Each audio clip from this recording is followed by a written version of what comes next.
Greetings, Corpse Clubbers, and welcome to another episode of Corpse Club Horror BFFs. I am one of your Horror BFFs, Patrick Bromley, joined as always by my Horror BFF, Heather Wixson. Hi, Heather.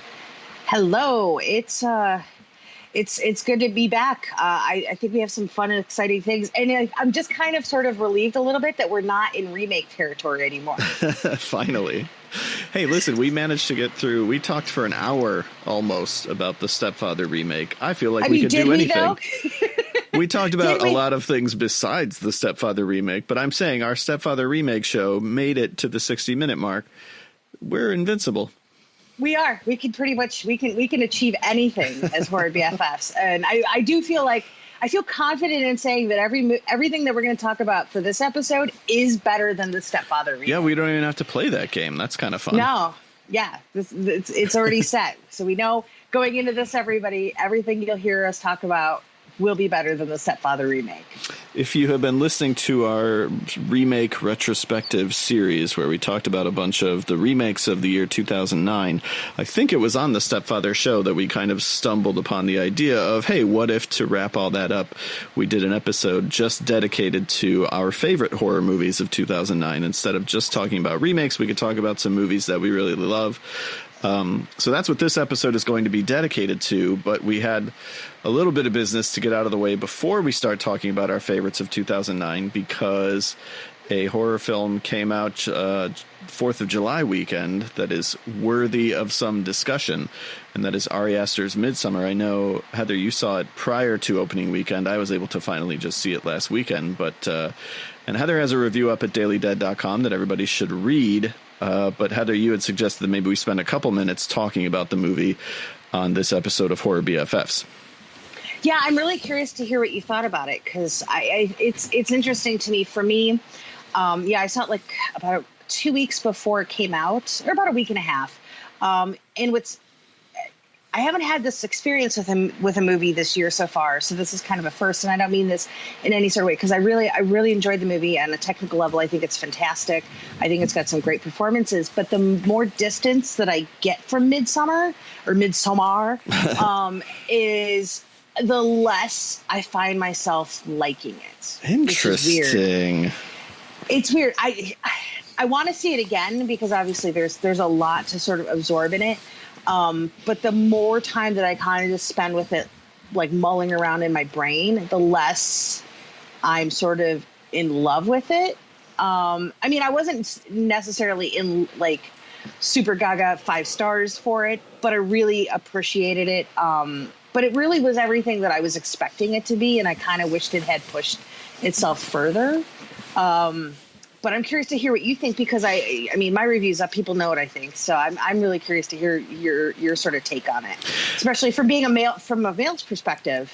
Well, that's true. Yeah. Did Erica look at you afterwards and be like, "Thank God you're not a jerk"? Because I would off you. By the way, obviously we're going to talk a little bit spoilers on Midsommar, so yeah, we'll try to not spoil like any of the major stuff, but we will have to talk about some of the specifics. Weirdly enough, I feel like I like it more with distance. I liked it when I saw it, but I also know that there was a little bit of, I'm a big fan of Hereditary, and I think this movie was living in that movie's shadow a little bit. When I was sitting through it, I was constantly sort of comparing things to Hereditary, and I liked it, but the further away from it I've gotten, I've actually come to like it more, because there are images and ideas that are in the movie that I find stick with me, or that I'm thinking about. I'm not positive I know what everything means or what it's meant to represent, or any of that stuff, but I've been trying to think about it and unpack it in a way that I haven't done with some other horror movies that came out this year. And it gets to a place, and again, I won't spoil where it goes, but there was a point during the movie where I thought to myself, this movie better really stick the landing, because if it doesn't, I think it's going to lose me. And I would argue that the movie really sticks the landing and gets to a place of almost comical absurdity. I mean, there are images that I want to laugh just thinking about, and they're horrifying images, don't get me wrong, if you look at them through a certain lens. but I also think it's meant to be kind of funny in that way that, not to invoke my boy Toby Hooper, but Mick Garris, used to describe Toby Hooper's sense of humor as red humor, that it goes so far beyond black humor that it becomes red humor. And I would argue that the ending of Midsommar goes into that red humor territory. Yeah, it's interesting. Everybody sort of has been comparing it a lot to Texas Chainsaw, which there's one scene that there was a whole article written about that, and when I saw the movie, I was like, okay, yeah, there's definitely one scene that invites that comparison pretty openly, but I don't know if the rest of the movie really does. I think honestly, it's sort of when you were talking about sort of Toby pushing that everything into sort of the red humor. To me, it almost could have. It's sort of the less absurd version of like Texas Chainsaw 2. Like you go into a folk horror movie knowing what's coming, and yet it's sort of like the role reversal where everything that you're supposed to be scared of is actually supposedly the safe things, right? And it's really the quote unquote like, the heroes or the protagonists that are actually really the threat, or just it's sort of, it flips things a little bit, which I thought was interesting. For me, what's really been sort of stuck in my craw, so to speak, is this idea of, you have Florence Pugh's character Danny, who, obviously goes through a huge trauma at the beginning of the movie. And I think probably the first 15 minutes of this movie is the best 15 minutes of this movie, other than the final shot, I should say. Because I think that's really, that itself could be a horrifying short film that really just completely like leaves you unnerved. Yeah. And for me, it deflates a little bit from there. Sorry, apparently Fast and Furious is happening outside. But it's interesting because when I think about it, because originally, the things that Danny goes through in this movie, it's one of those ideas of like, where, there's a question that Pele posits to her where he's like, have you ever been held? But, are you being held by this relationship that you're in? And clearly Danny is not, because Christian is like the worst boyfriend. He's not like the ultimately worst boyfriend, but he's a pretty shitty boyfriend. And so obviously she's really longing for that connection, and this community basically sort of offers her that. But in a way, if you think about it, like any religion, regardless of what it is, it's manipulative, because she's been manipulated to get to this point. And for me, that's where I sort of struggle a little bit with it in terms of the intentions, because it's murky. But again, in the same token, that's any belief system, really. Like, you can hold your beliefs, but that doesn't necessarily mean that they are right or they are true. And I think that's something very interesting about the movie. I do want to see it again because I really want to pull myself back into this world, because there are a lot of layers to kind of pull away. But there are parts of it where I just feel like Ari introduces some interesting things and we don't ever get any sort of payoff with them. And that includes like the Oracle, which kind of gets introduced into this story and ultimately goes nowhere.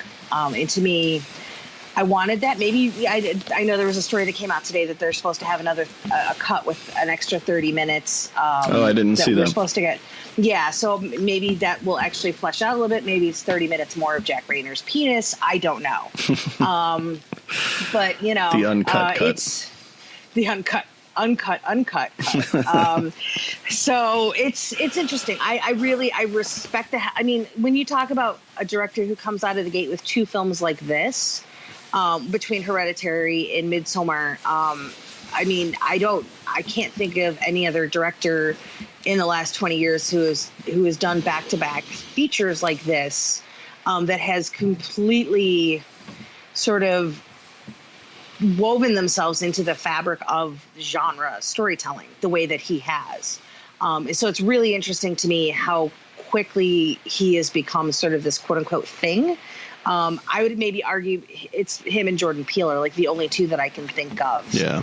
Who have really sort of become, I hate this word, but like this zeitgeist of what modern horror is. So I really respect in that way, but I do think there's some story parts that I'm just kind of like, oh, okay, great. And there's things I wish they would have pushed a little further. But I do think that final shot is pretty damn great. Yeah. And I think Florence is amazing. I know there's been sort of this thing of like, okay, well, if we talk about like performances of the year and, you know, there's always the Oscar talk and stuff like that. And, you know, it's everybody, you know, in terms of genre stuff, we've been talking about Lupita for us. And now there's a lot of discussion with Florence with Midsommar. I still would have to give my hand to Lupita. But I think Florence has done something pretty magical with this role. And I mean, you just, when she's going through the shit that she's going through at the beginning of this movie, like your heart like actively throbs in your chest for this poor woman. And the fact that she has such a crappy support system on top of it all, it's just like, you know, but I like it, but I want to see it again because I feel like I need to reconnect with it because I'm losing it. And I don't feel that way with Hereditary, which is interesting. Because to me, Hereditary, like I can still feel the gut punch of all that film's moments. But I don't know if that's just because it's just a different tone and it was just a completely different experience. But I really hope whatever Ari does next, I really just hope like he finds some happiness in his life because clearly, I mean, he's had some shit he's had to work through his art. Oddly enough, I mean, I think Hereditary is a better film overall, or at least I like Hereditary more. But I also think that on a narrative level, I don't know. I maybe don't like Hereditary as much just because, you know, the big twist in Hereditary leaves me a little bit cold. And I kind of like that this movie doesn't play that game. It doesn't really have a big twist because most everything about it is sort of hiding in plain sight. You know, he's not trying to trick you into thinking one thing or pull the rug out from under you. He's basically putting all the pieces in place the entire movie, and you kind of know exactly what's going on all the time, which I know some people don't like as much, right? Because they feel like, oh, well, that means everything's obvious. And for me, it's not about sort of narrative reveals as much as it is about character changes, and what the movie has to say about people and the way that we relate to one another, and all that stuff is super interesting to me right now. And unless I'm forgetting another movie, I don't think I am. I think this is my favorite horror movie of the year so far, but I haven't seen Crawl yet. Oh, there you go. See, you haven't lived until you've met Sugar the dog, who steals the show. I love this dog so much. I mean, I had my 5 ready. I was ready. I was putting it out there. I was the easy pickings for this movie. And yet there was just a disconnect that I had. And maybe it is because it is so straightforward and because I literally I knew my expectations going into it, and it was everything that I expected. Sure. Do you know what I mean? Yeah. And I really wanted him. And I didn't mean like he has to have a twist to it. I just wanted him to push it a little further. And again, that's on me. But I think on a technical level, what he has achieved is incredible. I think the production design is absolutely astonishing. Yeah. The fact that was the production designer's first movie, and to basically have to build a mythology to a community within the environments of it is so freaking hard. And the way that it just all comes together is gorgeous. I think the cinematography is fantastic. It is, I have to say, this is my favorite thing. I made a joke, and it was a joke on Twitter. And people just, I guess maybe I don't come off as a jokey person because my life is just so stressful all the time. But I made a joke on Twitter about like my only gripe with Midsommar being the fact that nobody wears sunglasses in this bright ass movie. And I literally had people come in, they were like, well, you know, it's because you can't really emote with sunglasses. And I was like, it was a joke. I get it. But I will say, like, there's part of you that was really concerned for these actors having to deal with this bright ass sun, there's no respite from it. But I like that because it was very bright in a theater too. So I can only imagine how that was like shockingly for them. And I think it really helps with the pulling away sort of the idyllic nature of the Harga and what they represent, and that everything looks great. But, you know, every society has this layer to it that isn't what it seems. So yeah, I mean, it's like, I still stick by my 4 out of 5. But I keep finding myself disconnecting from it a little bit more. But I do want to see it again, but I'm afraid to go in theaters because there's always stupid people who laugh at the worst parts. Yeah. And thankfully the first time I saw it, everybody was there for the right reasons.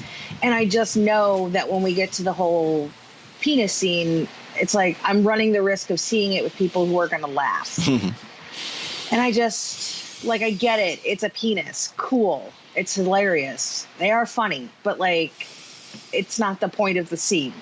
And it's also really interesting because, you know, a lot of what happens in sort of the conclusion of that movie hinges around that scene. And I have a little bit of issue with the morality of that scene.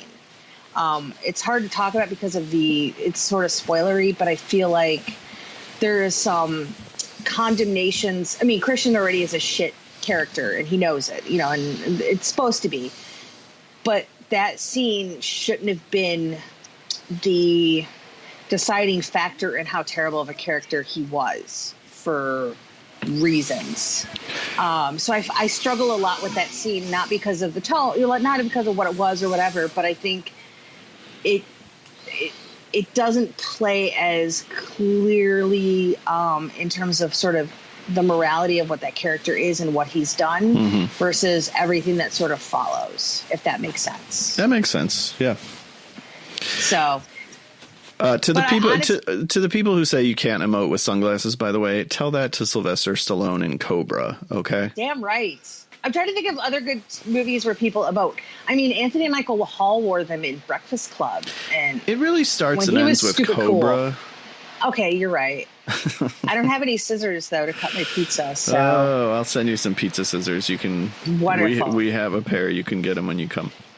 Nice. Yes. Now I really will come home now. All right. Good. I was on the fence, but if there's pizza scissors, I'm in it.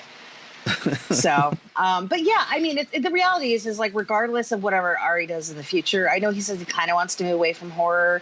And then I read something else where he's like, no, my next one is sort of like a horror comedy. Like, regardless of what he does, I'm very excited to see whatever he comes up with next. Yeah. But I do feel like with Hereditary and Midsommar, like he's kind of been riffing on a lot of things that we've seen in the genre over the years.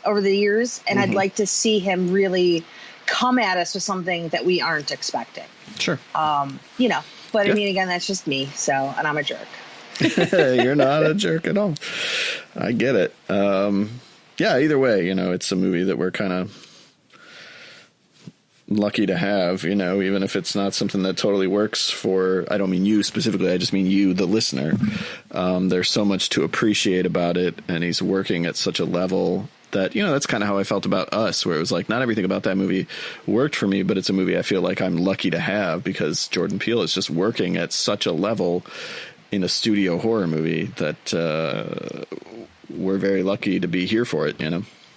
Yeah, no, absolutely. I know I recently just rewatched Us because the Blu-ray came out and everything like that. And it's with every viewing, I like it more. Okay. I need to see it again for sure. There's the first time I was kind of a little like, okay, I know what I just saw was really great, but I need time to sort of unpack it for myself and sort of how I see it and sort of my worldviews. And like, I really, once you kind of know the game and you can kind of settle in and just go for the ride itself, I think it works better. Okay. But, you know, I could be in the minority there. I mean, I was already expecting Us backlash by this point in the year.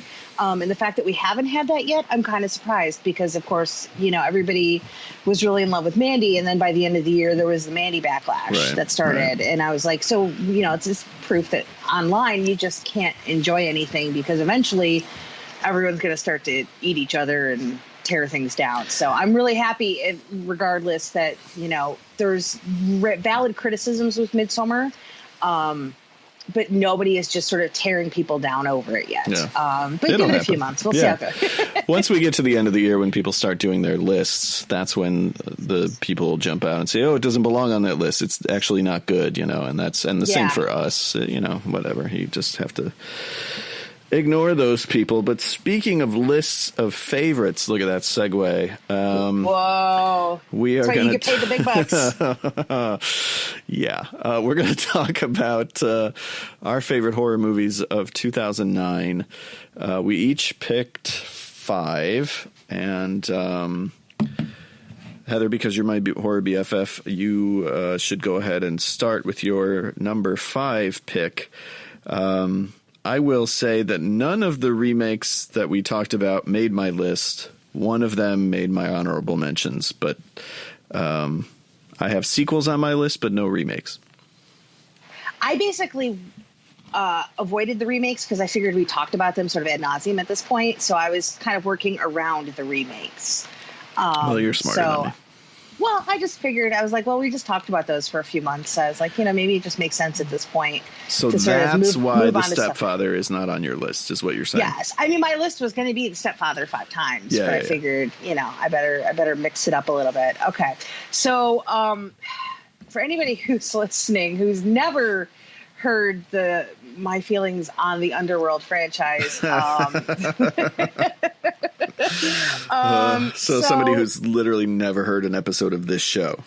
Yeah, just in case you're unaware, I have some very strong feelings when it comes to the Underworld movies as well as the Resident Evil movies. So my number 5 pick is Underworld Rise of the Lycans. God. I know. I'm willing to take my lashings for it, but I don't really care, to be very honest. I just don't. I mean, even the fact that we didn't have Kate Beckinsale in this, we had sort of our poor man Kate Beckinsale with Rona Mitra. I really like this movie because, one, I like period piece type of horror, which we get. We get a lot of Bill Nighy in this, which I also like. It's also the first time we have Patrick Tatopoulos coming on as a director for anything. Patrick, who had gotten basically his big break came through Stargate with Roland Emmerich, and then he became Roland Emmerich's sort of go-to guy when it came to world building and special effects and everything like that. And he's a guy who really knows how to sort of build these environments that, serve the purpose of the story, serve the characters. And I think that's something that Underworld Rise of the Lycans gets right. If I have to compare it to the other Underworld movies, it's probably not, it would probably come in second, third. Third best? Yes. Behind...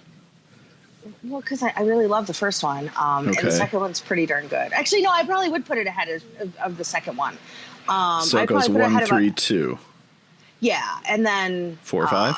Yes. Okay. Yeah, because the last one was fine, but it was okay. Not up to the high standards of the Underworld series, is what you're saying. Listen, okay, don't make me find a new horror BFF because I will, man. I didn't even say anything critical. You did. There was a tone there. I recognized the tone. But it also has Michael Sheen in it. And I think Michael Sheen adds actually a lot to this because we really get more time with Lucian as a character in this. And I love sort of old timey type stuff. Like, as much as I like sort of the sleek futurism that comes with the Underworld movies, there was something really interesting about taking this sort of quote unquote back to the beginning and doing something that we hadn't seen yet in the series because that's kind of what you want. Like, if they ever gave me a Wild West Friday the 13th, I probably would love the crap out of it. I don't know. It would make no sense to do it, but I would love it. So I think in terms of, I think there are quote unquote better movies that came out in 2009? Of course. But when you talk about movies that I kind of revisit from 2009, I do watch Rise of the Lycans a lot. And I enjoy it. And I think it's a lot of fun. Again, I wish it had Kate in it. But I think Rona Mitra, is a acceptable sort of substitute in a way. But again, for me, it basically comes down to Bill Nighy and Michael Sheen. I've seen Rise of the Lycans. I know that the Lycans do rise. They do. I can't remember. Is Rona Mitra, she's playing a different part, right? She's not playing the Kate Beckinsale character. No. She is playing Victor's daughter. Right. Yes. And So Victor it's is Bill Nighy. Bill Nighy. Okay. Every So time you it's talk a little about bit- these goddamn Underworld movies, I think to myself, I need to watch all the Underworld movies. Same with Resident Evil. Every time you talk about them, I tell myself, I need to watch these movies and like experience them through your eyes and give myself over. And I never make it past like the second movie. Well, see, that's why you don't know the third movie. But I've seen it. You just have to, well, but if you have to go back and rewatch, just start at 3. If you've already done 1 and 2 a bunch, just go to 3 then. I guess, but then won't I be lost on 4 and 5 if I haven't watched 1 and 2 in a couple of years? I don't think so. No. No, I don't think so. Because 4, 4 sort of picks up with this idea of Speedman's character and sort of he's at play, but like he's not really there because they didn't get Scott Speedman back. So, but it's kind of there, and it kind of parlays more into the first one than the second one, I think. Okay. And then 5 is just kind of sort of a departure from all of it in a little ways. I mean, it carries over with the idea of their child. Is Speedman back for 5? No, he never actually. What's with back. Speedman? Why is he too good for this series? I don't know. He's Scott Speedman. Like, what the hell else is he doing? What's he doing? I know. I don't understand. I'm sure the check would clear. Like, you know. But I think also, like, you know, I think it's. I don't know. It works almost in a way that, like, I kind of almost appreciate that extra mystery to it, where it's like, is it going to be him? Is it not going to be him? I don't know. I'm a weirdo. But anyway, my number 5 pick is Rise of the Lycans because I'm a basic ass bitch. All right. My number 5 maybe isn't that much better, and that is the 6th sequel in maybe the definitive horror franchise of the 2000s. And that is Saw 6, which is, I don't know. I haven't done a rewatch. It's fantastic is what it is. No, and that's my memory. I haven't done a rewatch in several years, but for a long time, 6 was my favorite. I still consider it to be my favorite. I'm saying if I rewatch them, maybe something would overtake it, maybe 3. I think 3 is my next favorite, but 6 is my favorite for a lot of reasons. I think primarily is because it's the entry that sort of decides to be about something more than like its own premise, which is fine, but like we'd have 5 movies worth of the premise, and 6 says, hey, what if we took this premise and then made it sort of this movie about how effed up our healthcare system is in America, and creates a character, a protagonist who, while not a hero, we also don't necessarily want to see die. And that's been one of the things with all the other Saw movies, is in most cases, not that I actively am rooting for the deaths of the characters, but I'm not particularly invested in their survival. And I find myself not rooting for their survival. Right. It's like, and that's what we're there. there to see, right? It's not like we're hoping the campers get away from Jason. Like, we're there to see these people die.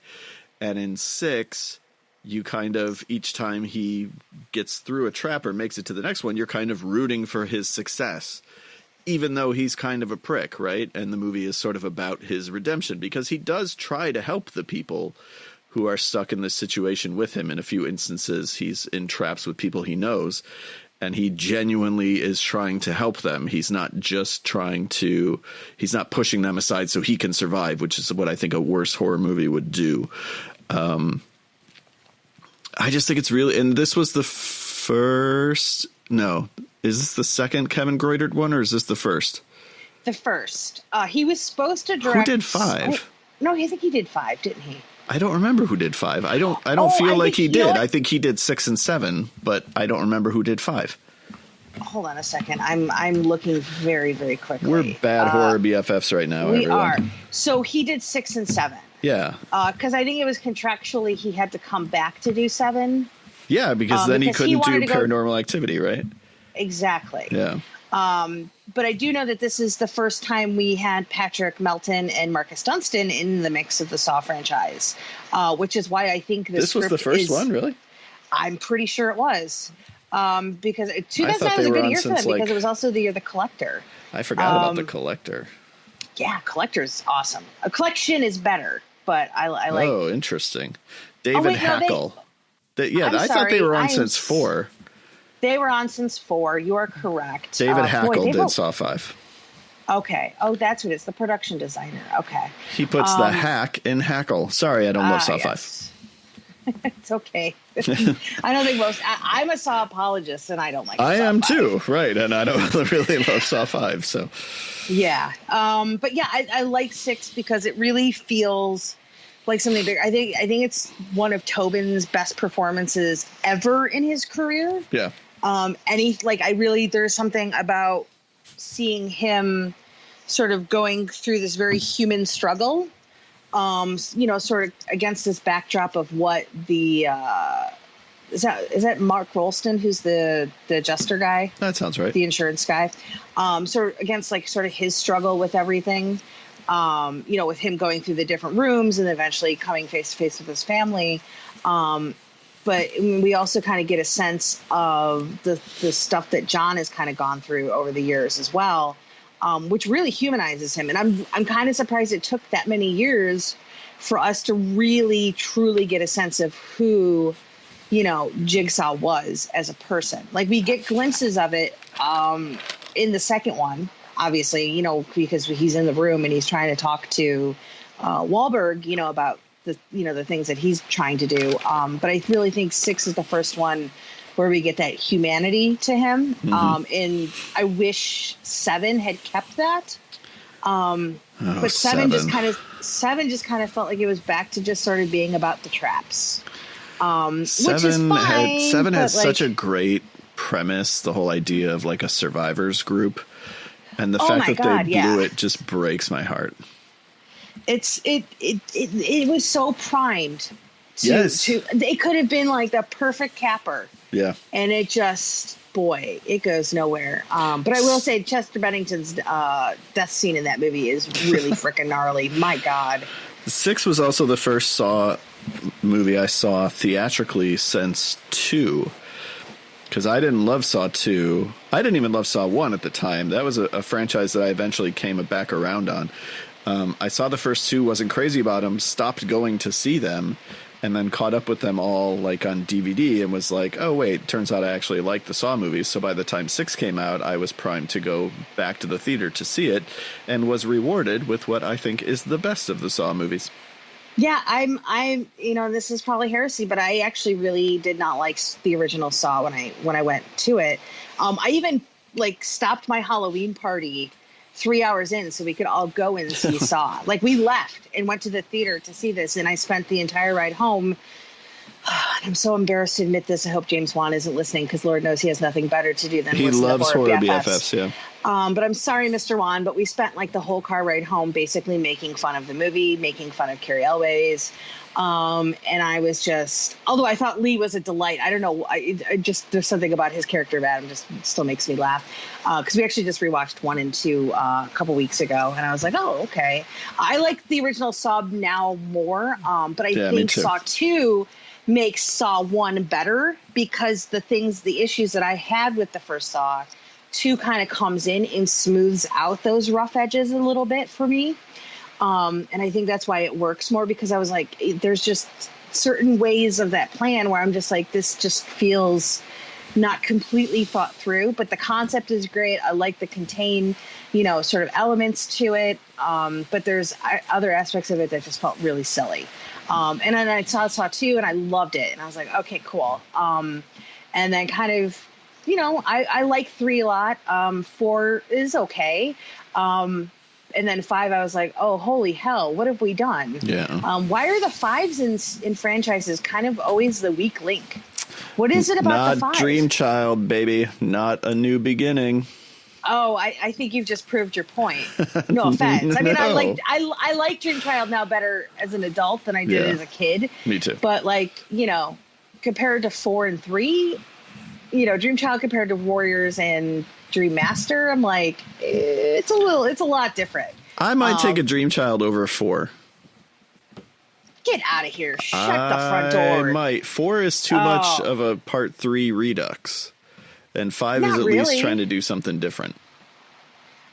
Well, I don't know about that. I'm alone out here on this ledge, and I think you are. that's okay. I'm just kind of got my stick, and I'm just kind of pushing you a little bit. It's all right. Just shove me right off. I don't mind. All right. I deserve it. All right. But I like that we're both in agreement that Saw 6 rules. It was does. it was the first Saw movie that Brian and I got to see together, so it was really fun. That's awesome. Yeah, it was because we were both like, because here's the crazy thing about being a Saw fan is like you can't really tell people you're a Saw fan because people will outright just make fun of you, and it's weird. Like, we're horror fans, you're just supposed to have fun with the genre, but there's always this collective like groan or immediate response that people have to the Saw movies that I still just don't understand to this day. Because there's like, beyond the fact that, yeah, okay, whatever, they have traps. Like, first of all, it's usually not that grisly. If you actually watch the first movie, the bloodiest part of that movie is John Kramer laying there with his supposed head blown up, Yeah, the gore doesn't come in till a little bit later. Like 5 is kind of the worst offender, I think. Yeah. 6 has some gnarly stuff too. It does. But the first one, like the guy's in the room with all the razor wire, but there's very little blood. Right. So the fact that, everyone's like, well, it started torture porn. First of all, that doesn't even exist. And I refuse to accept that as proper terminology. And I'm like, but it really is sort of the Texas Chainsaw Massacre effect where like, it's a lot worse in your head than you think it is. Right. I know there's like the thing where she has to pull the thing out of the guy's stomach, but I guess that's like the most gruesome part of it. But like, it's 20 seconds of the entire movie. Like, I don't know. I've seen worse, is what I'm saying. So, yeah. But there's like this weird thing where like, you can't really talk about the Saw movies because everybody just kind of looks at you cross-eyed sometimes. And so when I found out, Brian was like, I love the Saw movies. And he actually had been editing them. He'd started thinking about trying to edit them in chronological order because obviously there's a lot of like flashbacks and stuff like that.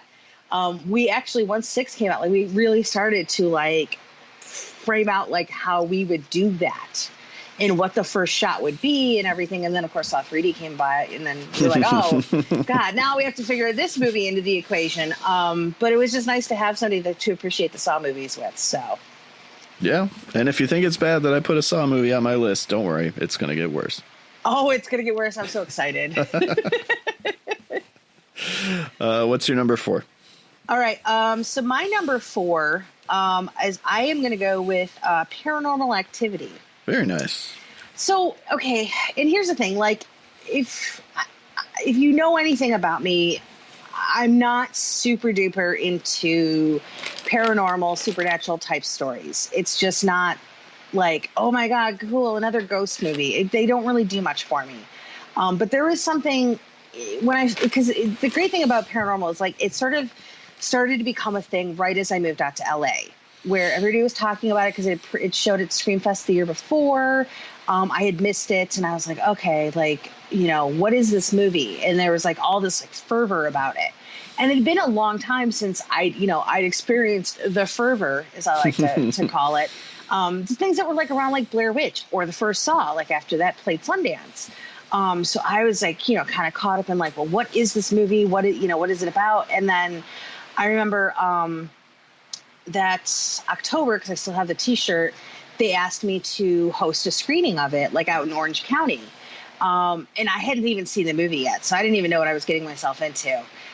So I went out there. It was like a super late night, and did this whole screening and stuff like that. And everybody got T-shirts and posters because they had the "You Demand It" campaign. Mm-hmm. And it was just a really fantastic way of like bringing audiences worldwide together around one movie, which I really hadn't seen, like I said, since probably Blair Witch.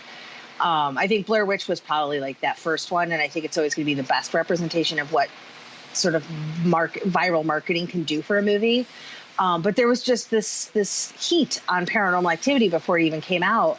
And I was just expecting, things go bump in the night or whatever. And then it was like, okay, it's found footage. Great.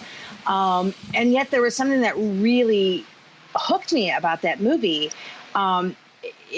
I was not expecting to literally jump out of my seat several times. And it's not even an exaggeration.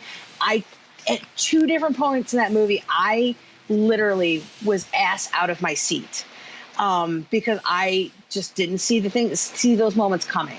And I still think it holds up as probably one of my favorite sort of screening experiences of my entire career, because that whole audience was like, you get that hit of the scare, and then there'd be the nervous laughter after. And I remember I brought Brian with me, and then I brought my friend Sean with me.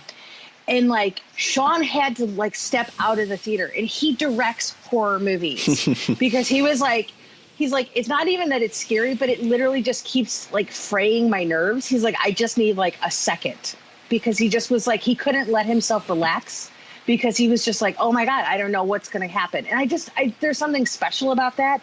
I think for me, like if we ever sort of go the way of where theaters aren't a thing anymore, I love the communal experience of sitting in a movie theater, watching a movie with people. I just do. When they're not assholes. Obviously, when people are on their phones and chit-chattering about stupid stuff, like that obviously ruins things for me. But that feeling of sitting in the theater and being on this ride with these people for 90 minutes, like there's nothing like it. And you really got that with Paranormal. Like it was great because it was also sort of at the beginning when not everybody had cell phones, so nobody was really on their phones.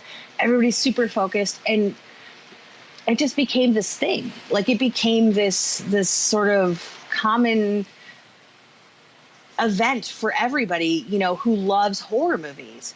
And I think it also, you know, because it was made for, you know, barely anything. And I know they went back and like put in extra money at the end, you know, to sort of heighten it, change up the ending a little bit. But I mean, that movie was made for nothing. And Oren Peli basically, you know, was making it on the weekends, you know, bought a camera, had no idea how to make a movie. And I'm not saying that to, you know, disparage him, but he's admitted it. Like he's never made a movie before. He had no idea what he was doing. He just did it, you know, in his house of all places. Like he didn't even rent a house to shoot it. He shot in his own house and just hired a couple of actors to come over. And it really, again, sort of sold that Blair Witchism of just normal people dealing with really crazy shit. And obviously, you know, the effect that it had on the industry where, you know, not only did it launch a franchise, but it basically launched the career of Jason Blum into something completely else, because he'd been producing some other stuff, you know, like family comedies and everything. But it's basically, you know, the house, you know, it's the movie that Blumhouse was basically built on the foundation of. Because if Paranormal Activity hadn't done what it had done, I don't know that we would be talking about the Blumhouse movies. I know Insidious is the one that sort of cemented it, right. But it was Paranormal that sort of laid that foundation. But I still think it really holds up. I think 2 is fantastic as well. I actually think the first 3 movies are all pretty great for their own reasons. I'm less, I think, a fan of 2. There's a couple really good scares, but 1 and 3 I really like. Yeah, I would go 1, 3, 2 in that instance. Yeah. But I do think there's parts of 2 that kind of hold up still. Yeah, I need to rewatch it. I remember the cabinet scare being really good. Yeah. Yeah, I remember going to see Paranormal Activity and not being in the mood to see it. I vividly remember sitting down and thinking, I am not in the mood for this shit. I don't know why, but boy, that movie won me over, and it's a testament to its effectiveness, because I'm not a huge fan of the whole minimalist approach where it's like, did the door move or didn't it? And I'm also not a huge fan of jump scare after jump scare. And Paranormal Activity is a masterclass in both, I would say. It uses minimalism to great effect. It uses jump scares to great effect. It's just a really, really clever use of limited resources and really effectively made. I think it's a perfect little example of what it wants to be. I think that movie's really terrific.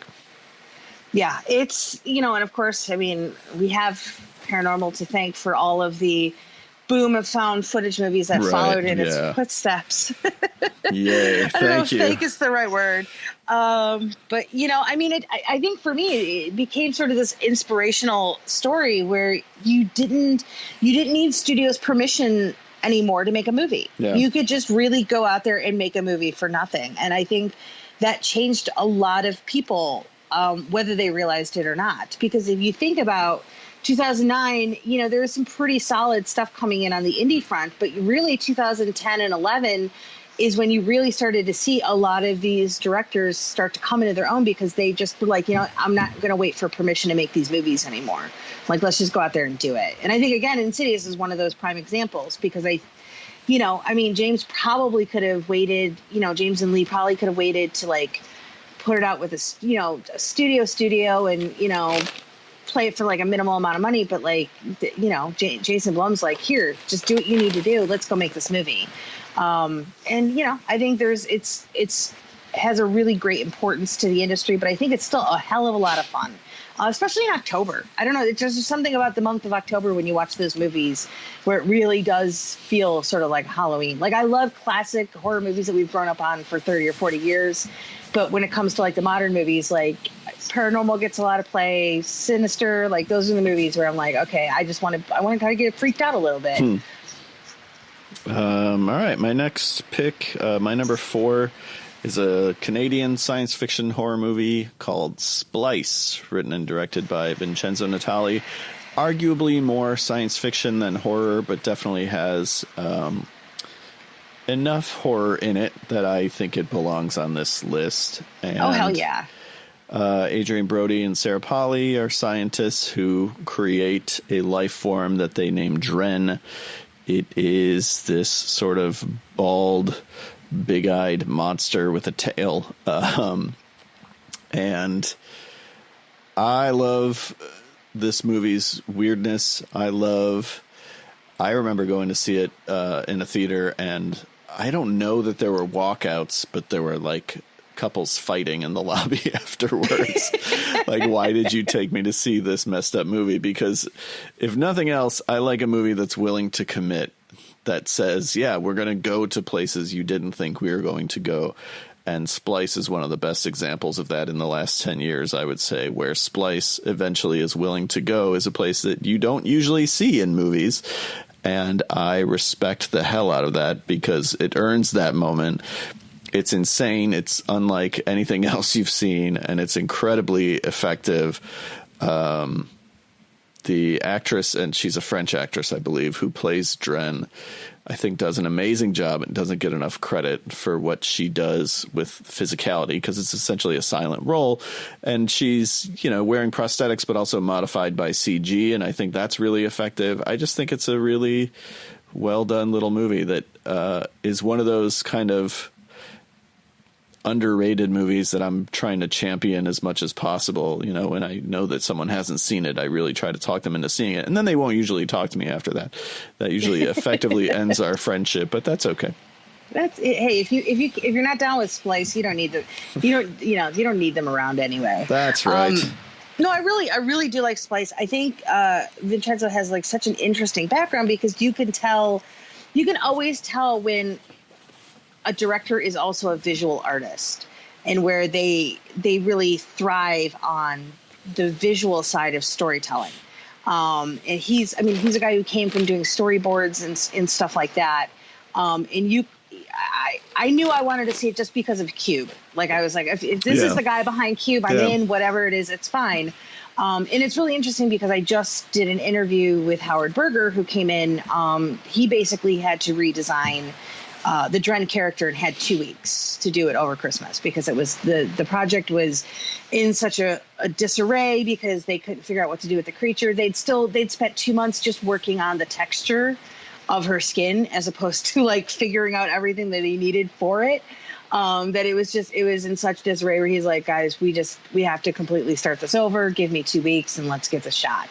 But I think for me, what I love about it, and I think it's, I think it's up there with Cube in terms of Vincenzo's best stuff. Like I know Haunter, I think is the name of it, that came out like a couple years later. Yeah. And that movie to me was such a disappointment as a follow-up to Splice because I wanted it to get weird. I wanted it to go in some places, and I don't think it gets there. And I was really bummed out. And this was still back when everybody was like, "Oh, Splice was terrible." So what were you expecting? Because there was that consensus of like, "Oh, that movie, blah blah blah," which always proves that hindsight is 20/20. Because I think you just need some distance sometimes. If something doesn't gel with you the first time, that's fine. You're not wrong.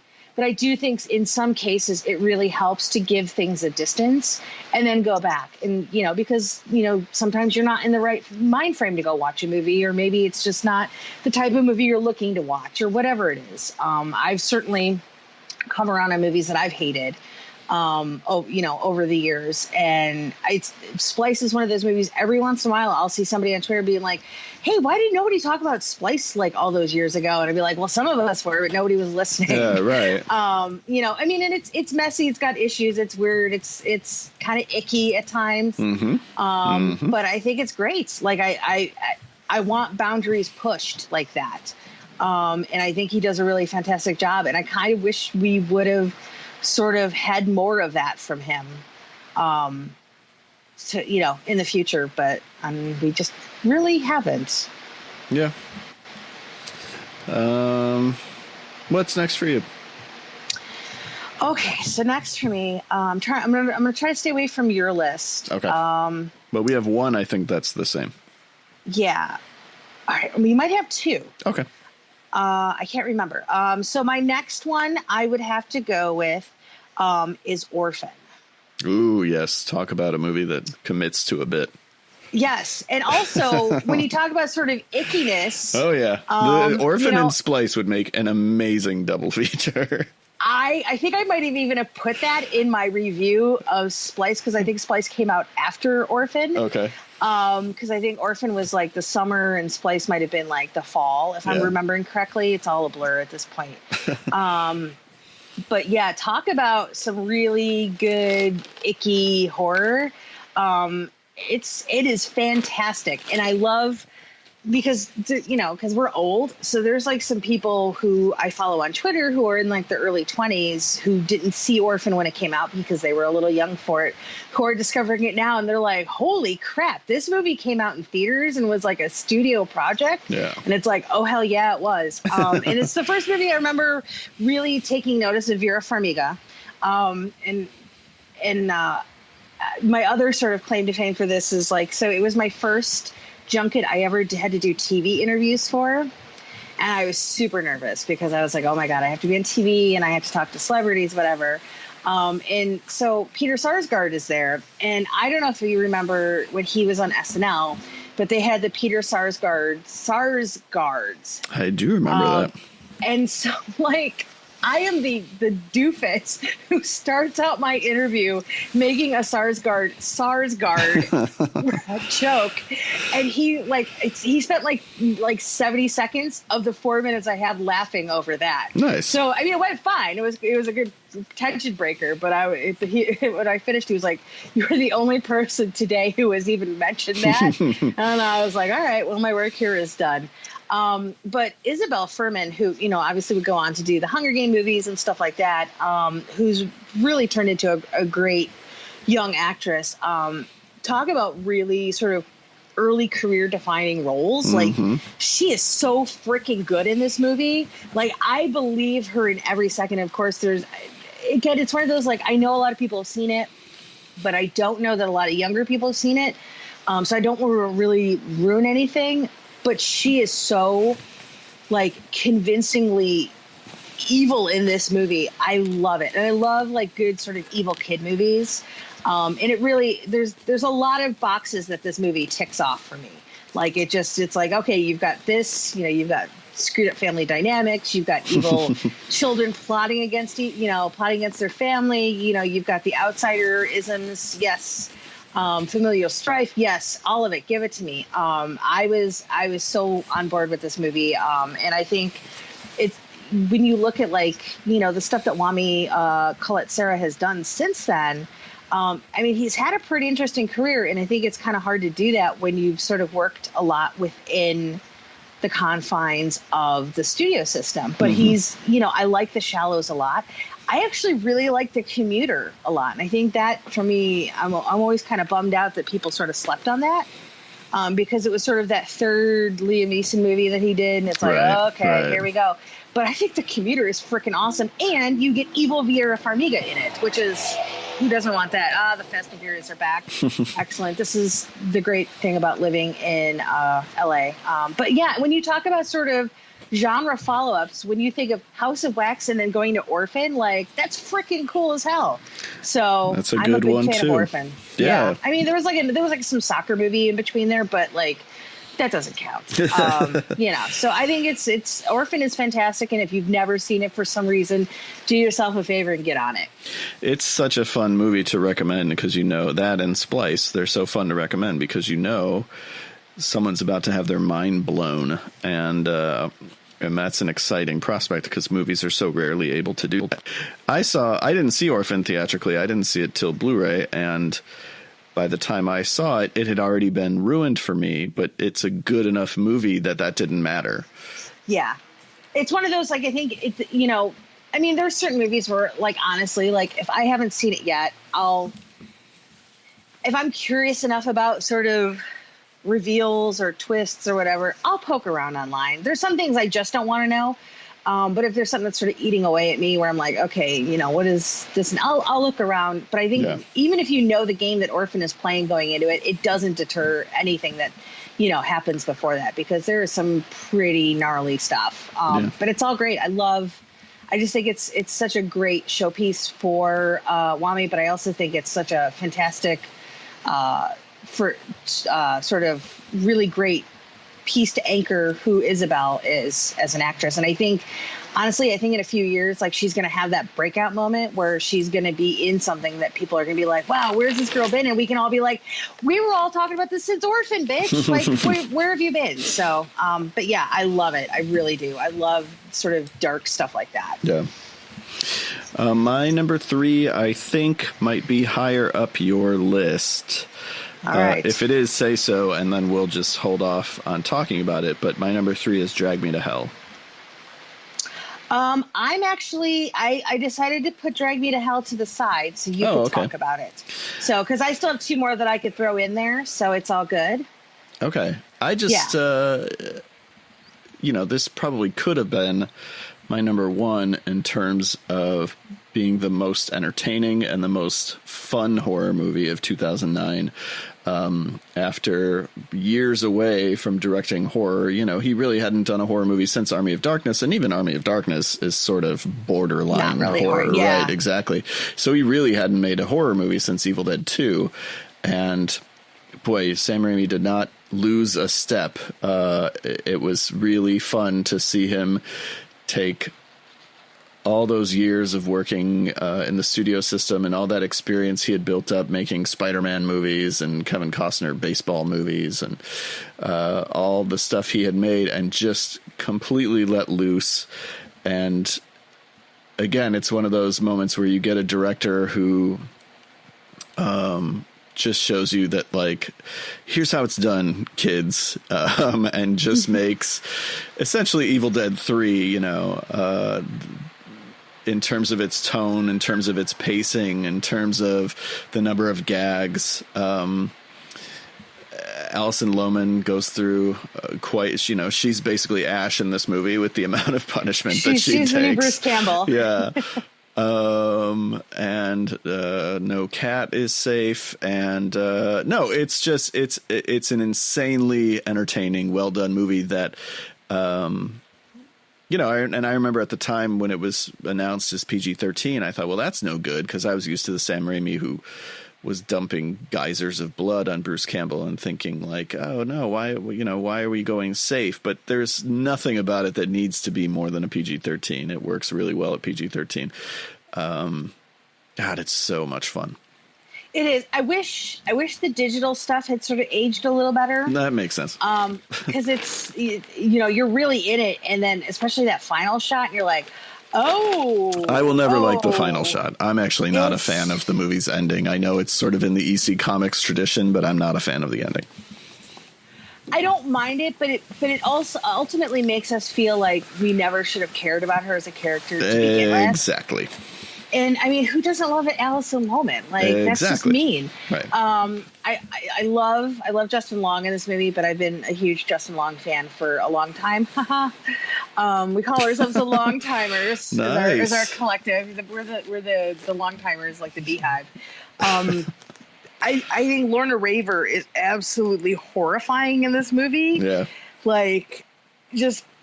That woman scared the bejesus out of me. I don't think the movie was particularly scary, but I think she is scary.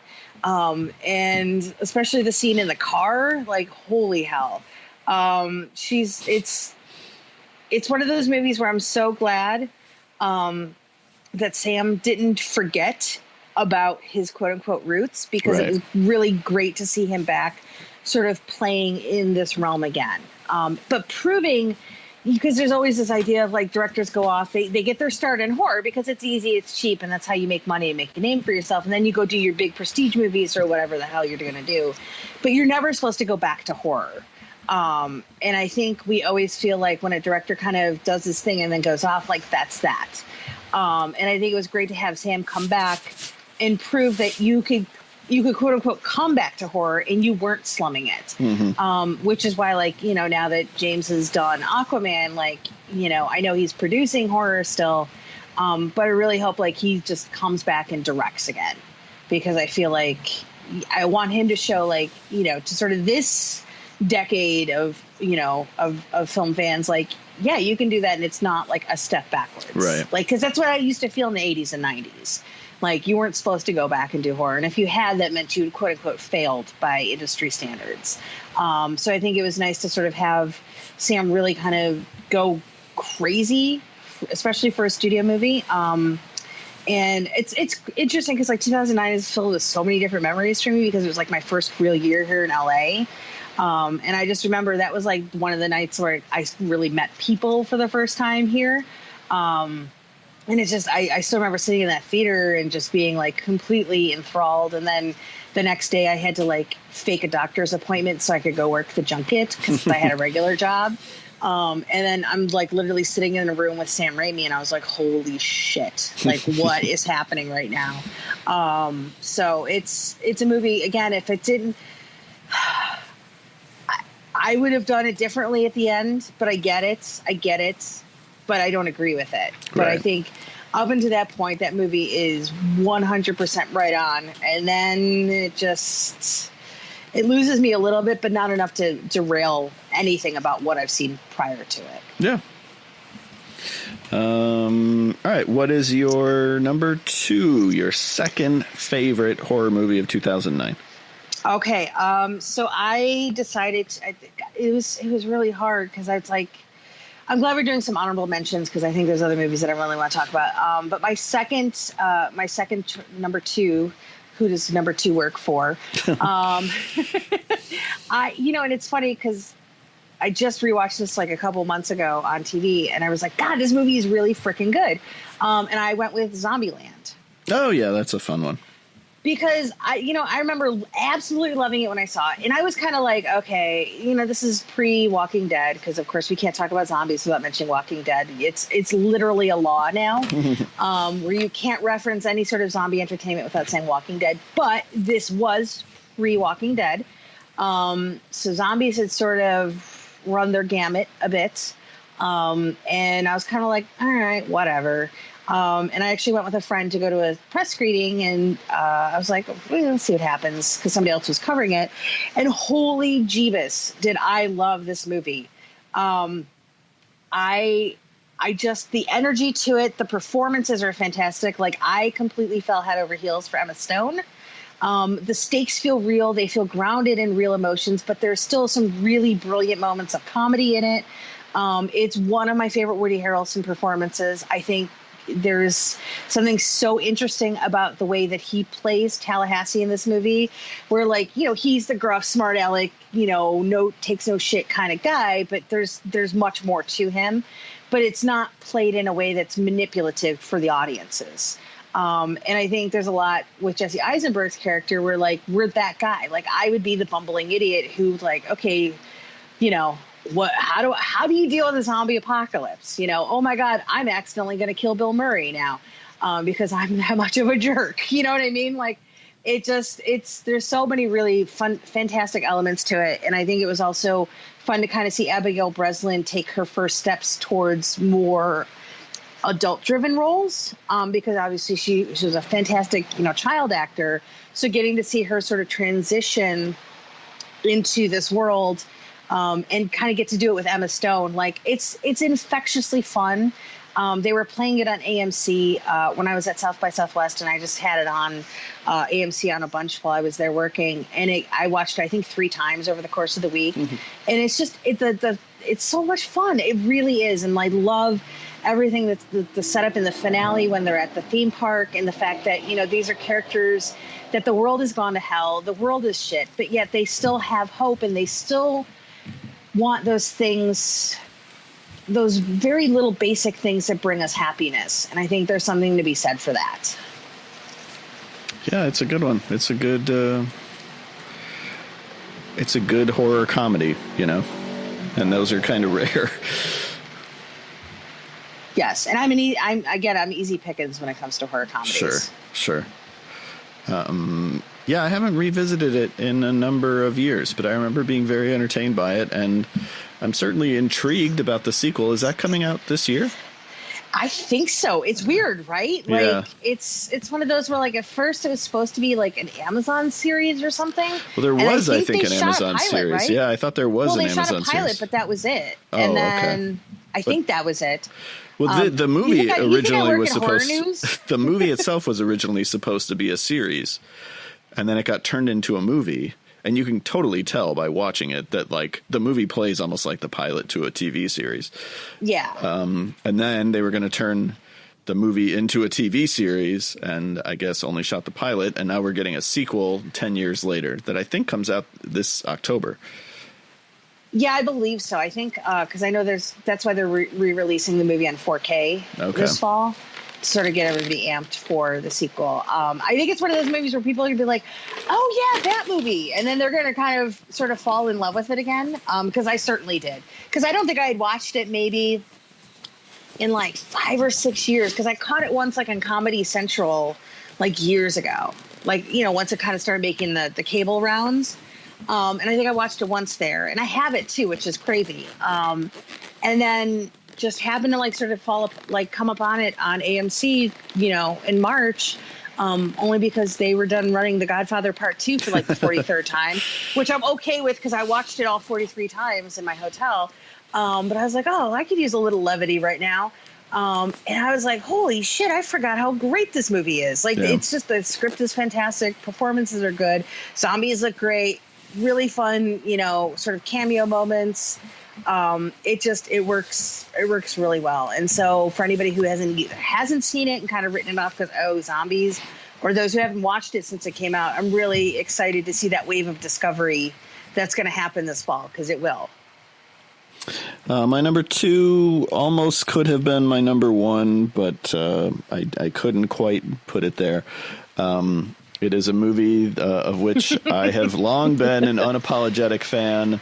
It will earn me no popularity in the horror community for putting it on this list, much less at number 2. But I would argue it's the horror film that, except for maybe your number 1, what I think is your number 1, has aged, I think, the best in the last 10 years.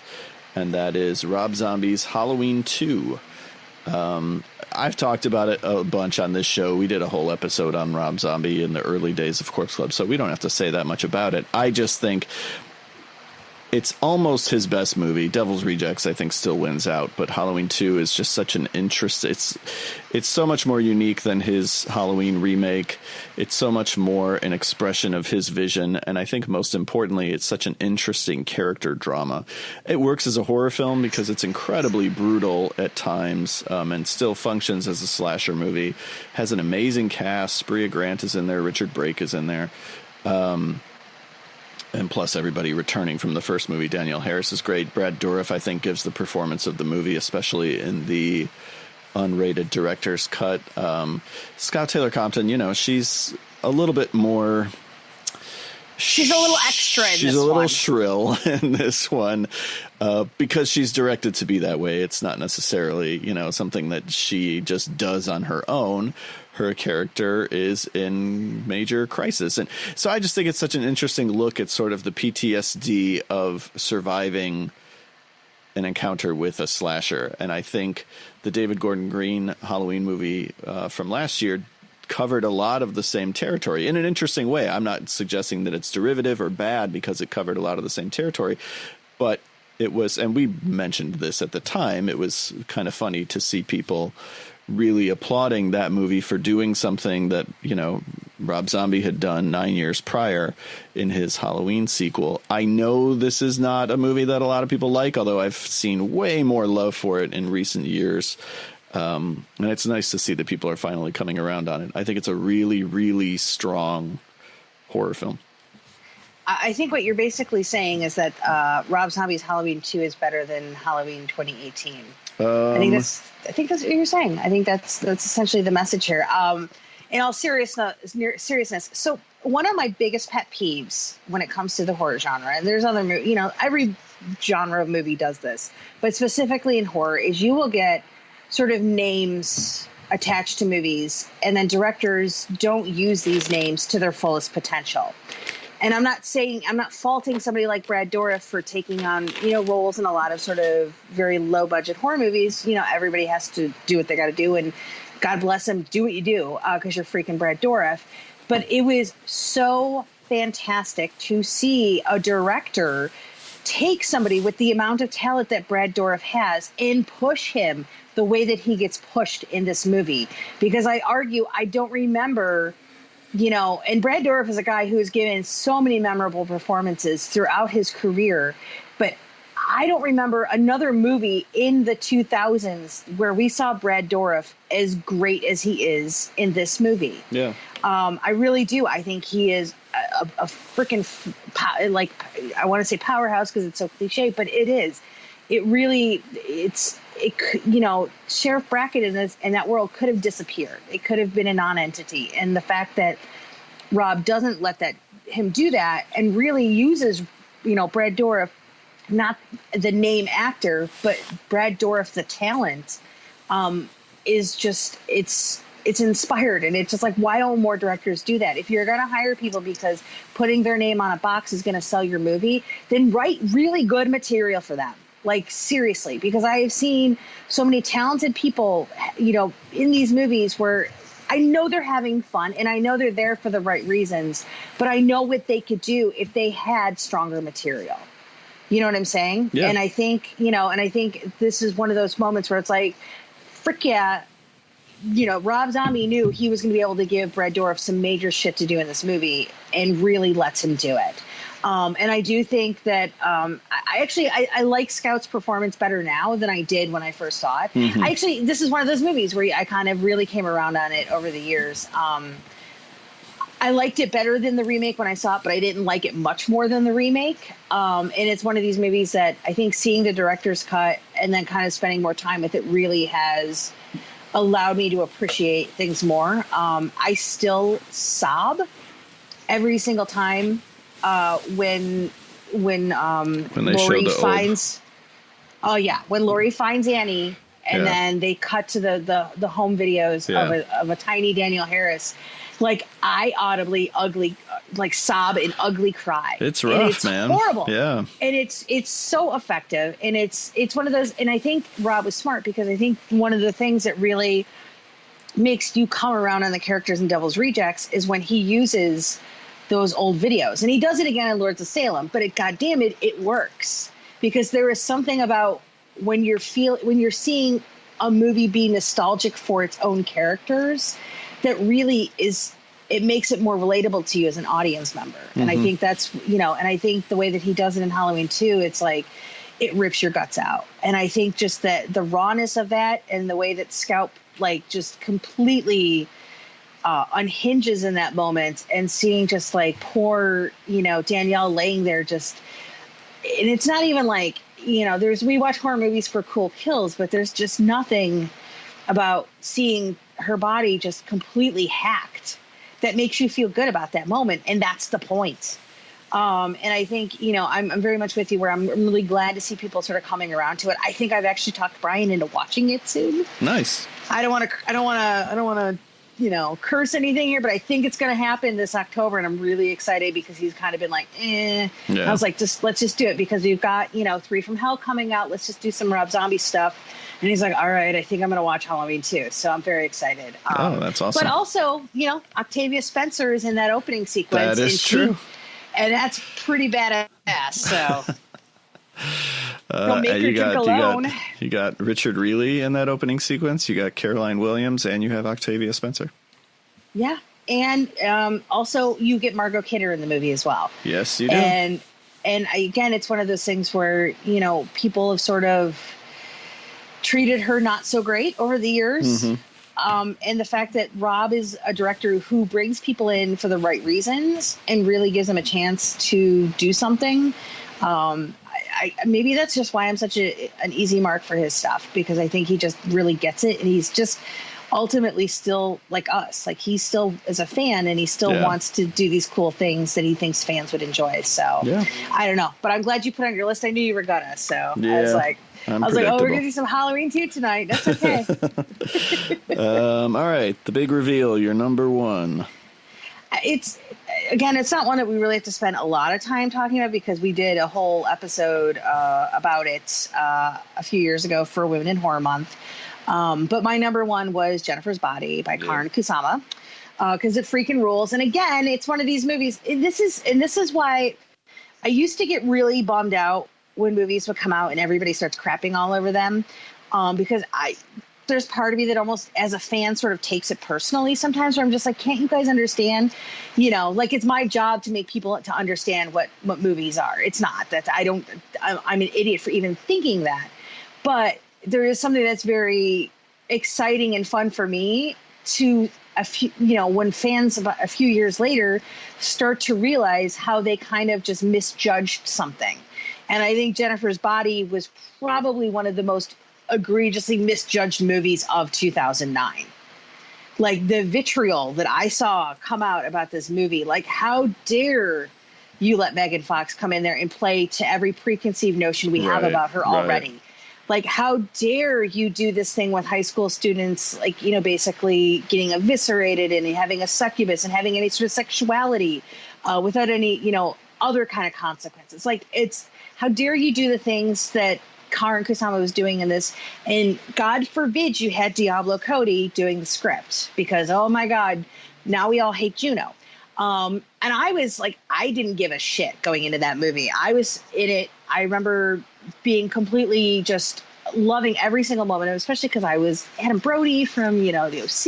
And I was so in for that. And it's been so awesome to see people come around on it over the last few years. I just feel like I just want to hug everybody and be like, thank you for finally getting it. Because I get it. Like, I get that it's a movie on the surface. You think you know what you're watching a movie about. And I like the fact that Time has been very kind to it and given people the chance to sort of dig into it and really kind of pull back these layers that maybe from that first glance viewing, you didn't see that they were there, because they are there. And I think, it's still my favorite thing that Megan Fox has ever done. It's still one of my favorite things that Amanda Seyfried has ever done. And I think, even somebody like Kyle Gallner, who was also that very same year in The Haunting in Connecticut, like, even in sort of that weird douchey kind of, or no, he was the gothy kid. Like, it said a lot without people realizing it. And now people are finally getting into it. And I'm really appreciative of that. So that's why initially I start to get bummed out when people see movies these days and they're like, oh, that piece of shit, you can't make movies like this anymore and blah, blah, blah, or whatever. But in my heart, much like I know, and it's already happening in droves, and it just boggles my mind. But like, we're so close to Scream 4 coming into its own. We're so close now. And it's happening. Like, I'm seeing it all over the place. Mm-hmm. And I'm just like, thank you. Part of me is like, what took you so long? But the other part of me is like, thank you. That I know eventually people will catch up to these movies, because, they don't make them like they used to, yada, yada, yada. We like what's comfortable. We don't like things necessarily that always challenge us. And I think that's the beauty of a lot of these movies that came out in 2009, where people maybe wrote them off. And now they can kind of come back to and be like, oh, wow, that movie really kicks ass. But yeah, I think Jennifer's Body was probably just the hate that came out for that movie. Because I remember, like, the premiere was like, they did some concert with some Hot Topic band in the courtyard, and there's like 13-year-olds screaming, which I'm like, this is a rated R movie. Why are we doing this? We're 13-year-olds. Like, you guys can't even go to the movie anyway. And I remember like Adam Brody coming out. It was coming off the OC and all this kind of stuff. And, you know, the fact that the movie became so much bigger than its reputation, like, makes me happy. So yay for Jennifer's Body. Yeah. It's, you know, there's not much more I can add. It was a movie that I think was very much of its time, but also I think a little bit ahead of its time. What it was talking about was relevant in 2009, but I think it was a message that a lot of people weren't ready to hear yet. And especially they weren't ready to hear it from Megan Fox. And which so it blows my mind. And the thing is, it's like, which obviously shows just how much we all judge somebody by the way that they look. And I think it was really interesting. Which is, you know, what the movie's about in part. So exactly. But I remember there was an article that came out about her, like shortly after the movie premiered or whatever. She talked about how she had like body dysmorphia or something like that. And she was a cutter and she dealt with these really serious issues. And like, you know, it was like one of those things where you're like, see, like we all want to think like, oh, you're Megan Fox. You're super hot. You've got this crazy, awesome career. What could possibly be wrong? And here she was talking about all these things, you know, years before we all were really feeling comfortable talking about these things. And I don't think she gets enough credit for that. And I will say she is a very, very sweet woman because I worked on a movie with David Austin Green and she came by a few times and she was like really soft-spoken and kind of shy. And I was very surprised by that. But she was adorable. And I just, you know, I was like, oh, I want good things for you. I love the fact, I know you meant Brian Austin Green, but you called him David, which was David Silver, who he played on 90210. Dude, so this is the even more embarrassing part of that is that because it was a movie that my boss at the time was doing. And he knew I was a huge 90210 nerd. To the fact where I still have my 90210 bed sheets. And he's like, you should totally bring it in. I'll have Brian, you know, sign it for you. And I was like, okay, cool. That's kind of fun. So I brought it in one day and he was like, oh, ha, ha, ha. And then he literally stopped shooting. And in front of everybody made me go up to Brian Austin Green to have him sign this thing. Gosh. And I was so embarrassed. But I do have David Silver's signature on my 90210 sheet. So nice. That's not bad. Not bad. But yeah, I can't believe I inadvertently called him David. I'm also really excited for the 90210 reboot this summer. So, you know, whatever. Nostalgia's a hell of a drug. Yeah, it is. Hey, speaking of nostalgia, my number one is a throwback to the early 1980s. It is Ty West's The House of the Devil, which of all the movies on my list is the one that really feels the most kind of like an all-timer. I'm not even positive it's my favorite Ty West movie because I'm such a fan of The Innkeepers, because I love those characters so much. But The House of the Devil might still be his best movie, I think, and was really the one that announced this new voice. He had made movies before that. I had not seen The Roost. I can't remember if Trigger Man was before this or after this, but you know, this was not his. Trigger Man was before. Okay, I think this was not his first movie, but it was the one that really made you sit up and say, "Holy shit, who is this guy?" It's the movie that, you know, helped invite the term slow burn horror into our cultural lexicon, boy. Which is now kind of a dirty pivotal. word. We had found footage. It really was. Slow burn. Yeah, right. Exactly. It's a turning point. But it is a really good example of what we refer to as slow burn horror. And that only works if eventually something happens. And we can disagree. You know, there's plenty of people who feel like not enough happens at the end of House of the Devil to justify the wait. I don't mind the wait because I like the game that Ty West is playing. I like the filmmaking on display. I think Jocelyn Donahue is such a likable protagonist that you're willing to just hang out with her while she dances around the house to the fix and orders pizza. And then I do think that the payoff is worth the wait. But I think this one is like there's a lot of movies on my list that I like a lot. Some are kind of underrated. Some are misunderstood. I would classify The House of the Devil as sort of a modern classic. And I don't know that I would give that label to the other movies on my list, but House of the Devil, I think, is a modern classic.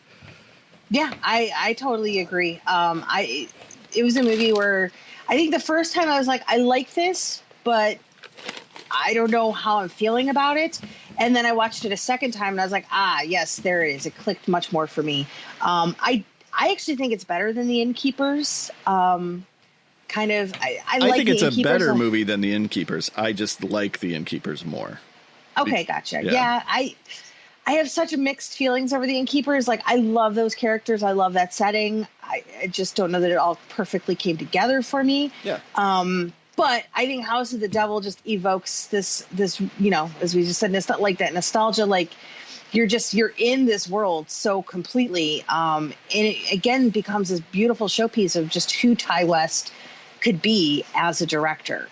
And I mean, it obviously, I think it fueled sort of that, there was a little bit of a minor wave of like 80s throwback horror that kind of came out because of it. Which you really saw people starting to rely on that decade a little bit more. Because everyone's like, oh, that's easy. You could do it. No, it's actually more expensive and harder to do those kind of movies because you have to, you know, there's costuming considerations. There's being able to shoot outside because of cars and all that kind of crap. So it's not the easy way to make a movie by any means. So the fact that you started seeing a lot of like directors sort of, dipping their toes into these nostalgia waters a little bit was very interesting. The one thing I realized, because I knew we were going to talk about this movie, but I looked it up earlier and I did not realize that Lena Dunham is actually one of the voices that you hear in the movie. And I was like, oh, so She that made shows me up. feel funny. She has a cameo in The Innkeepers also. She's working at the coffee shop that Sarah Paxton goes to. Oh, okay. Maybe that's why I don't like the Innkeepers. So, because I really hate Lena Dunham. Anyway, but I was like one of those things I totally had forgotten. I was like, oh my God, that is her voice, isn't it? But it's a great movie. I mean, AJ Bowen I've seen a lot of things that I have loved AJ in. This is definitely, this really fights with me with The Signal in terms of. Oh, that's a good one too. Oh God, it's so good. And you even have somebody like Greta Gerwig in here. Like it's a perfectly casted film.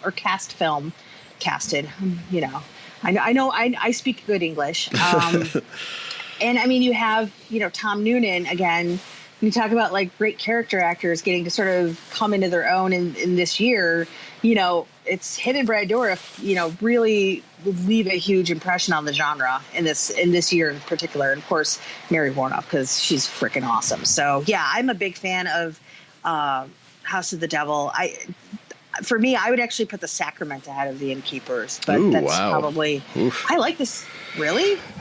I just don't ever want to see The Sacrament again. Like I think. It's horrifying, but I love cult stuff. Okay.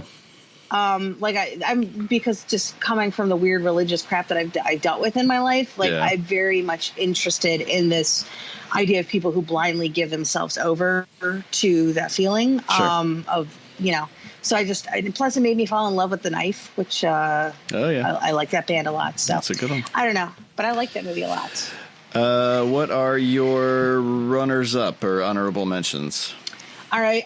So I could have like 10 movies that are my runner-ups.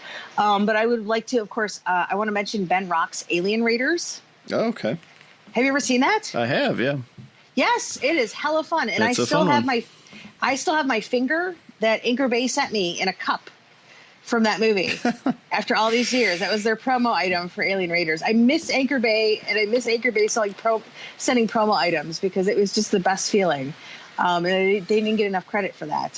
So Alien Raiders would be on my list because I think it's a really fun movie that not a lot of people probably have heard of. Yeah. But if you go back, it has Carlos from 24 in it.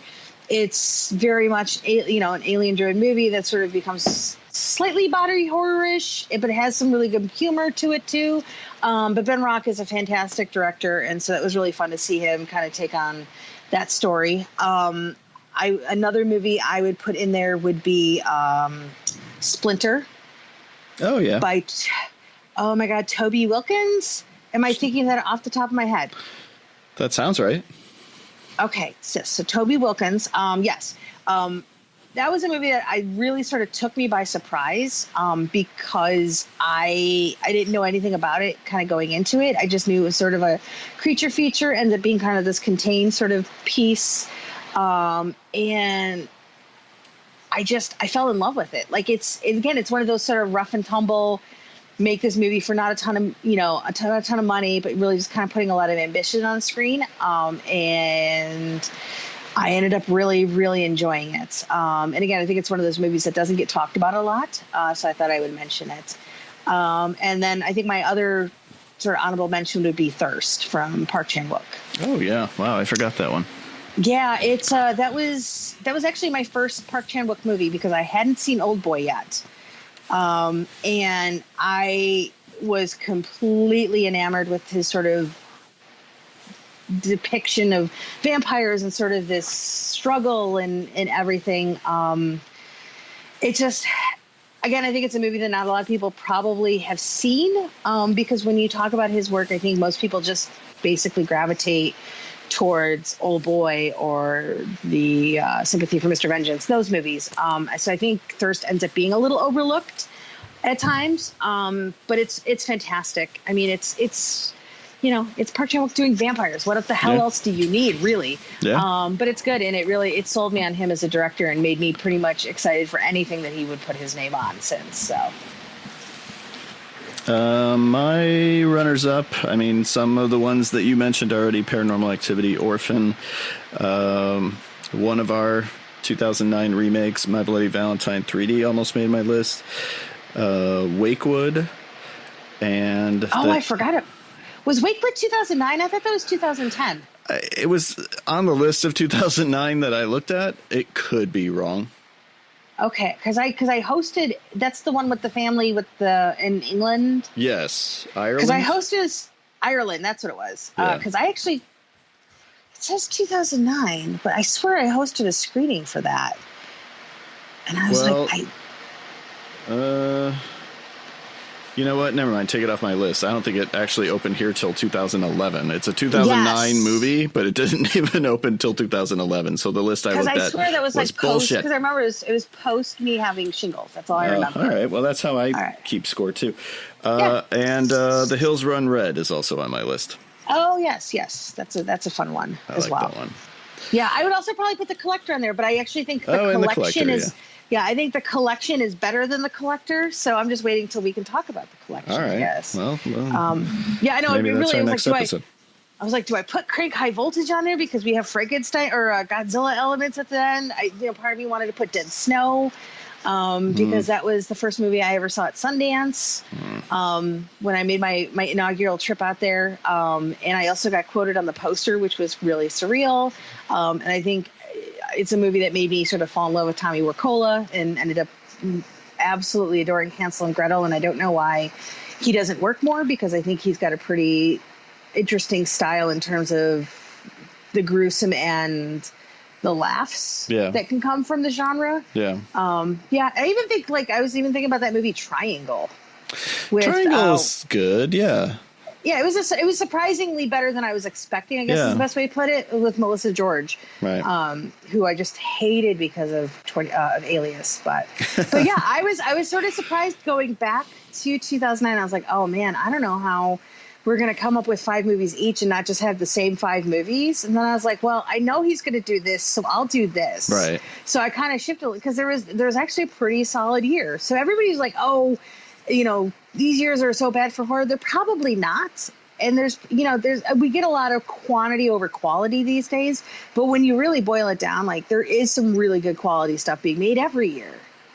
And it's different kinds of stuff, because if you think, you have Paranormal Activity, you have House of the Devil, and you have Jennifer's Body, all 3 of those are completely different styles of horror from one another, and yet they're all good examples of their own particular subgenres, I did notice you didn't mention Rise of the Lycans, but that's fine. Fine. It's on my next but it's pretty far down the list on my next. No, I really do want to rewatch those movies, or in some cases watch them for the first time. I've still never seen 4 and 5, so. Yeah, I mean, it's they're still fun for me. Yeah. But should that be our next Horror BFFs, just to force me to watch all 5 of them? Oh my God! Should we do Underworld and then make because you're going to hate me by the time we're done with it. That's fine. It gives me an excuse to watch them all. Let's do it. Is it better to do Underworld than Resident Evil because there's less of them? Let's do Underworld first, and we'll see how it goes. And if it goes, if we're still horror BFFs, we'll do Resident Evil. I love it. All right. I'm excited. Oh my God. It's like Christmas. Christmas is coming. Well, thank you guys all for listening. Make sure you come back in August then to hear us talk about the Underworld franchise. Nobody's going to download that episode. It's going to have like 2 people. It's going to be us. People are going to, just out of curiosity, just to hear like if I still have my wits about me at all, or if I've completely lost it. So it's a fun cliffhanger. Come back to see if I'm still sane. Thank you as always to Brian for engineering our show, and thank you guys all for listening. Make sure you go to dailydead.com every day for the best horror content online.